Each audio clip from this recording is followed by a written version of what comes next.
નમસ્કાર, India news ગુજરાતમાં આપનું સ્વાગત છે અને હું છું આપણી સાથે કિશન તિવારી। સમાચારોની શરૂઆત કરીએ આપણે સૌથી પહેલા મહત્વના સમાચારથી। વાત કરીએ આપણે સુરતની।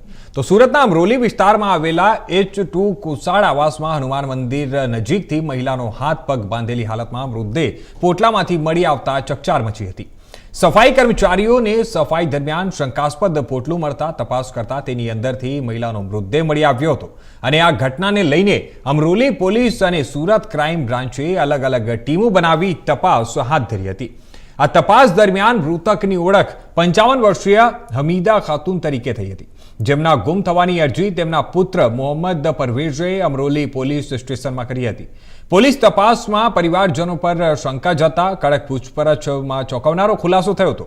પરવેઝ અને તેના મોટા ભાઈની પત્ની શબાના વચ્ચે પ્રેમ સંબંધ હોવાના કારણે સાસુ સાથે અવારનવાર ઝઘડાઓ થતા હતા।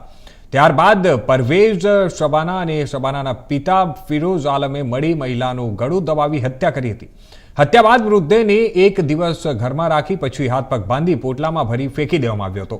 પોલીસે ગણતરીના કલાકોમાં જ પરવેઝ અને શબાનાની ધરપકડ કરી હતી, જ્યારે શબાનાના પિતા ફિરોઝ આલમને બિહારના પટના રેલવે સ્ટેશન પરથી ઝડપી લેવામાં આવ્યો છે।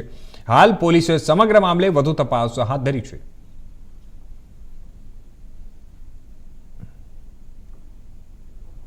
ગઈકાલે સવારે 11 વાગે અમરોલીના કોસાડ આવાસમાં H2 મંદિર હનુમાનજીના મંદિર પાસેથી એક કોથળામાંથી કર્મચારી જે સફાઈવાળા હતા એમને સવારે એક કોથળો મળ્યો, જે વજનમાં વધુ લાગતા જે ચેક કરતા અંદરથી ડેડ બોડી મળી આવેલી હતી અને હાથ પગ એક 50 થી 55 વર્ષની ઉંમરની લેડીના હાથ પગ બાંધેલા હાલતમાં મળી આવી હતી અને આ અનડિટેક્ટ મર્ડરનો ગુનો પ્રાથમિક દ્રષ્ટિએ લાગતો હતો। આ અનડિટેક્ટ ડેડ બોડી મળ્યા પછી ક્રાઇમ બ્રાન્ચની ટીમ, અમરોલી પોલીસની ટીમ, અલગ અલગ ટીમો કામે લાગેલી હતી। દરમિયાનમાં એક ઇન્ફોર્મેશન મળી કે આગલા દિવસે અમરોલી પોલીસ સ્ટેશનમાં એક 55 વર્ષની હમીદા ખાતુન નામની લેડી ઘરેથી કંઈ લેવા બજારમાં જાઉં છું એવું કહી અને ગુમ થયેલ છે, એ બાબતની જાણવા જોગ એન્ટ્રી, મિસિંગની એન્ટ્રી એમના દીકરા મોહમ્મદ પરવેઝે કરેલી હતી।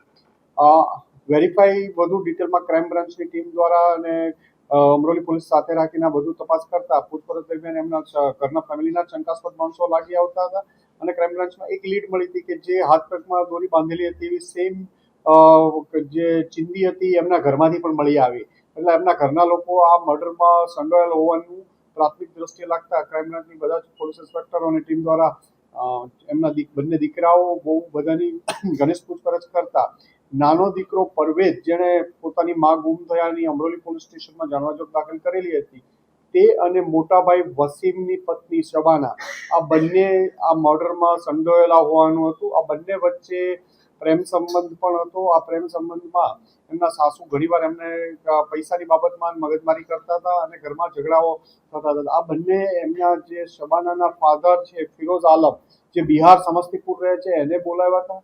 આ ત્રણેય ભેગા મળી ગળું દબાવી દીધું, હાથ પગ બાંધી અને પોટલામાં નાખી અને લાશનો નિકાલ કરવા બીજે દિવસે સવારે આગલા દિવસે 10 તારીખે મારી એક દિવસ ઘરે રાખી પછી બીજે એક દિવસે બપોર પછીના સમયમાં ઘરમાંથી બહાર ફેંકી અને ફિરોઝ આલમ બિહાર વાપસ જતો રહ્યો હતો। ક્રાઇમ બ્રાન્ચની ટીમે કાલે આ બંનેના ઇન્ટ્રોગેશનના કન્ફેશન પછી તરત જ એની માહિતી મેળવી અને બિહાર એસટીએફ સાથે મદદ લઈ અને એને તરત જ પટના રેલવે સ્ટેશન પાસેથી એને પણ ડિટેન કરાયો છે। ક્રાઇમ બ્રાન્ચની અને અમરોલી પોલીસની એક ટીમ બિહાર પહોંચી એની પણ કસ્ટડી હમણાં મેળવી લેશે। આમ આ ગુનાના 3 આરોપીઓ શબાના, જે મરનારની વહુ થતી હતી, એમનો નાનો દીકરો પરવેઝ અને એના શબાનાના ફાધર ફિરોઝ આલમ, 3 આ ગુનાના મુખ્ય આરોપી હતા। 3 પોલીસ કસ્ટડીમાં છે અને આ બાબતની આગળની તપાસ ચાલી રહી છે। હત્યા કરવાનું મુખ્ય કારણ શું? એક એવું છે કે શબાના અને જે વસીમની વાઇફ શબાના છે, જેના મોટા દીકરા, અને પરવેઝ, જે નાનો દીકરો જે મર્ડરમાં સંડોવાયેલો, બંને વચ્ચે પ્રેમ સંબંધ હતા, એટલે મરનારની માને કદાચ ખબર પડી ગઈ હોય, આ બાબતના ઝઘડા થતા હોય એના કારણથી, અને બીજું એમના ફાધર ફિરોઝ આલમ અને જે મરનાર લેડી હમીદા બાનુ વચ્ચે પણ કોઈ સંબંધ હોવાનું અત્યારે લાગી આવ્યું છે અને પૂછપરછ પોલીસની ચાલુ છે। સ્પેશિયલ જે મર્ડર કરવા જે વ્યક્તિ આવ્યો હતો, એ સ્પેશિયલ મર્ડર કરવા જ આવ્યો હતો કે કામ? એ સ્પેશિયલ બિહાર સમસ્તીપુરથી મર્ડર કરવા માટે આવ્યો હતો। એને પરવેઝને 2 દિવસ પહેલા કીધેલું હતું કે તું જતો રહેજે કામ પર, મને ફરીથી હું તને ફોન કરું ત્યારે આવી જજે, અને સ્પેશિયલ મર્ડર કરવાના ઈરાદાથી જ ત્યાંથી આવ્યો હતો બિહારથી। એટલે હત્યા કરવાનું કારણ કે એમના જે પ્રેમ પ્રકરણ ખબર પડી ગઈ અને એની દીકરી કઈ એટલા માટે? હા હા। પ્રેમ પ્રકરણના કારણે. દીકરીના પ્રેમ પ્રકરણ દીકરીનું પ્રેમ પ્રકરણ અને કદાચ એનું પણ પોતાનું પ્રેમ પ્રકરણ મરનાર લેડી સાથેનું. શું કામ કરી?